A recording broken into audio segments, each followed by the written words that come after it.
I can only imagine the collective panic going on at Disney after seeing these numbers.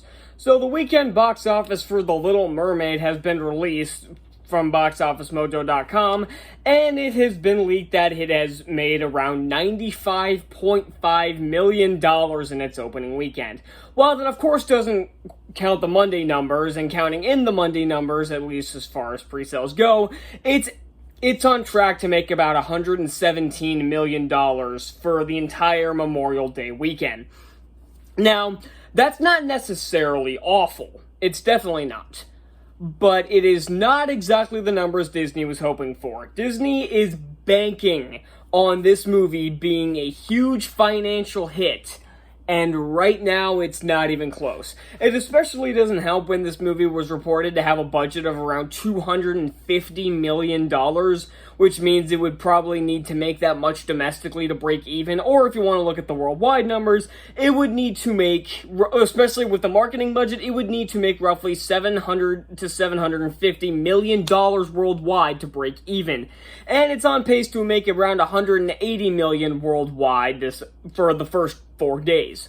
And again, while for most studios that wouldn't be something to scoff at, for this huge Disney tentpole that Disney was banking on being a financial success, it's pretty crappy. And it especially doesn't help with its foreign release, where it's tracking to make merely tens of thousands of dollars in countries that Disney usually depends on to make the majority of their money back, and specifically countries like China, where I believe the opening numbers for that were around $40,000 to $50,000, and that's embarrassing.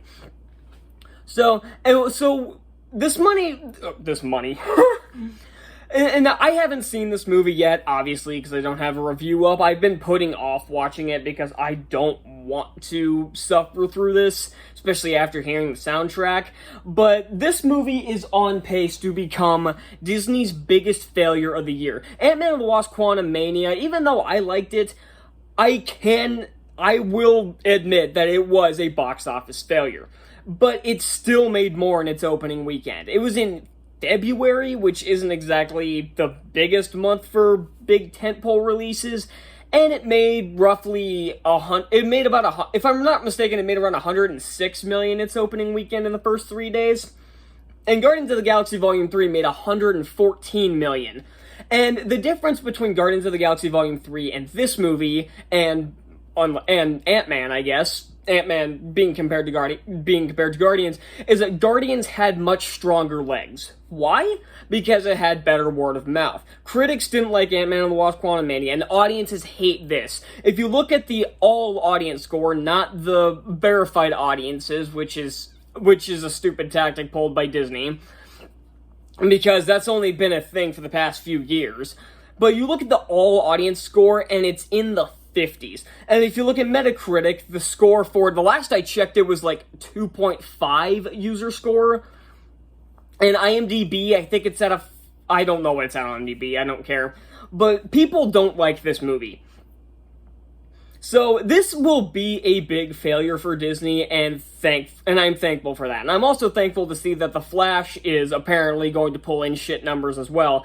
And especially since this movie is not going to have the legs that Guardians of the Galaxy did. Guardians of the Galaxy almost came in second place. It almost passed Fast X, despite being in its fourth weekend.